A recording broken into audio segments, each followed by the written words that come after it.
Dahulu ada seorang pemuda sebatang kara, namanya Penyumpit. Ia tinggal di sebuah rumah kecil peninggalan orang tuanya. Ketika masih hidup, ayah Penyumpit sering berutang kepada seorang kepala desa, Pak Raje. Pak Raje adalah orang yang kaya raya, namun jahat dan licik. Utang ayah Penyumpit tidak pernah lunas, karena Pak Raje selalu melipat gandakannya. Walau kedua orang tua Penyumpit telah tiada, namun utang-utang ayahnya oleh Pak Raje tidak dianggap lunas. Penyumpit harus membayar utang ayahnya dengan cara menjaga sawah milik Pak Raje yang padinya sudah mulai menguning. Penyumpit harus menjaganya siang dan malam. Hai Penyumpit, hati-hati menjaga sawahku. Jika sampai sawahku rusak, aku akan menendangmu. Kamu harus membayar semua kerusakan itu. Demikian pesan Pak Raje. Sebelum Penyumpit berangkat ke sawah, padahal Pak Raje tahu kemungkinan besar sawahnya bisa rusak karena dimasuki babi-babi hutan. Jika tugas yang satu sudah selesai, Pak Raje akan memberinya tugas yang baru. Sekarang tugas Penyumpit cukup berat. Jika siang ia harus menuai padi yang siap panen. Jika malam ia harus menjaga sawah agar tidak dirusak babi hutan. 7 hari sudah Penyumpit melaksanakan tugasnya dengan baik.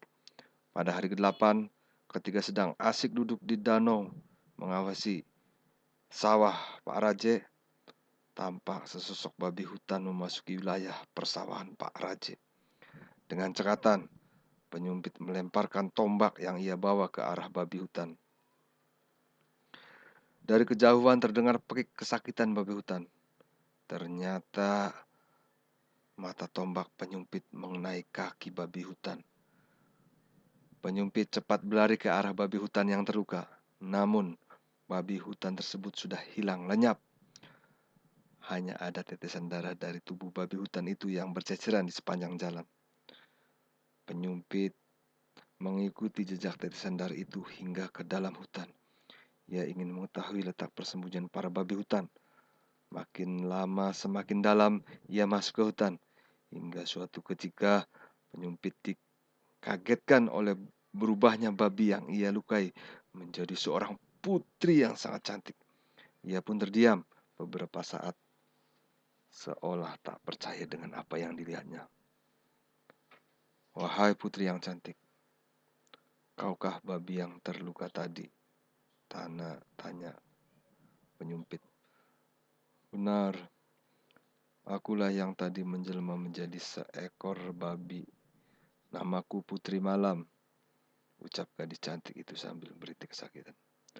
Maafkan aku Putri, aku telah melukaimu. Mari aku bantu mengobati luka di kakimu, ucap Penyumpit menawarkan diri untuk membantu. Secara hati-hati dan perlahan, Penyumpit membersihkan luka dan menghentikan darah yang mengalir di kaki Putri Malam. Ia menggunakan tumbuhan sekitar yang berkhasiat obat untuk menyembuhkan luka sang putri.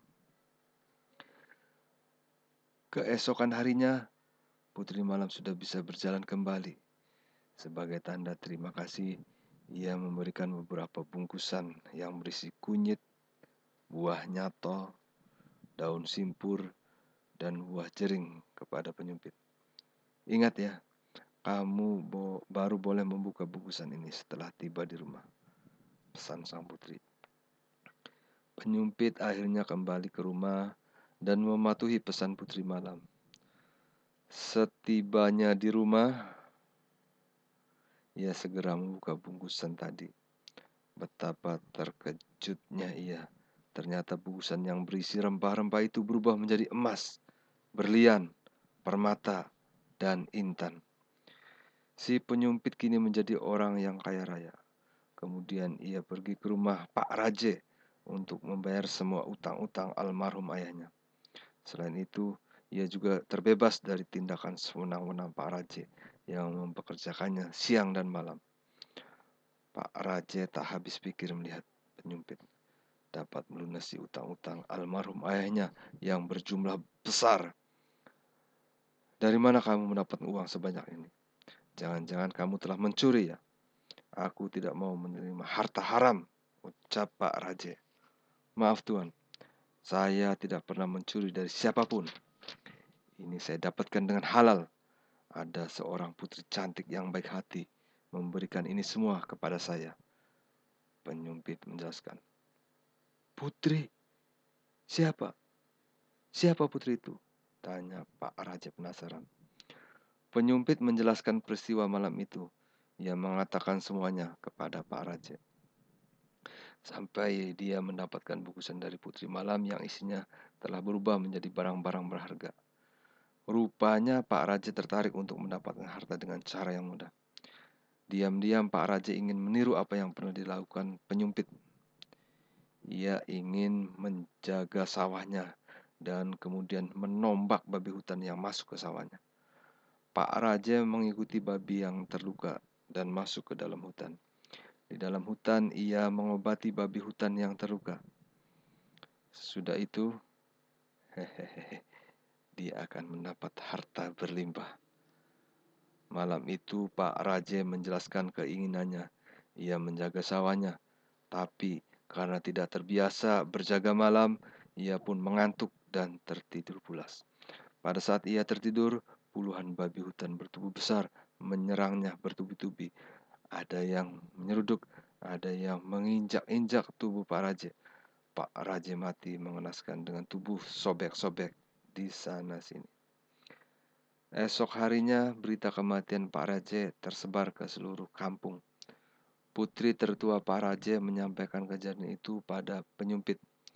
Penyumpit terkejut mendengar Pak Raja mati karena mengikuti jejaknya menombak babi hutan. Penyumpit pun datang ke rumah Pak Raja. Di sana ia melihat tubuh Pak Raja yang sudah tidak utuh lagi. Meskipun Pak Raja selalu berbuat jahat pada penyumpit, penyumpit tak pernah dendam. Dengan niat baik, penyumpit berusaha menolong Pak Raja dengan mengucapkan doa dan mantra khusus untuk memohon kehidupan kembali Pak Raja kepada para dewa. Ajaib. Doa penyumpit akhirnya dikabulkan. Tubuh Pak Raja menyatu dengan sendirinya. Luka-luka Pak Raja pun sembuh dan ia hidup kembali. Pak Raja merasa malu kepada penyumpit karena ia selalu berbuat jahat. Hai penyumpit yang baik budi, maafkan atas segala kesalahanku.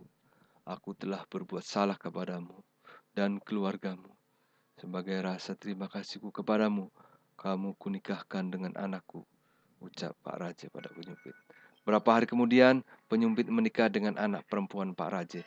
Sekarang penyumpit menjadi orang kaya raya. Ia hidup bahagia dengan istrinya. Pak Raja pun menjadi orang yang baik hati dan tidak sombong. Ketika usianya semakin lanjut, Pak Raja meminta si penyumpit menjabat sebagai kepala desa, menggantikan kedudukannya.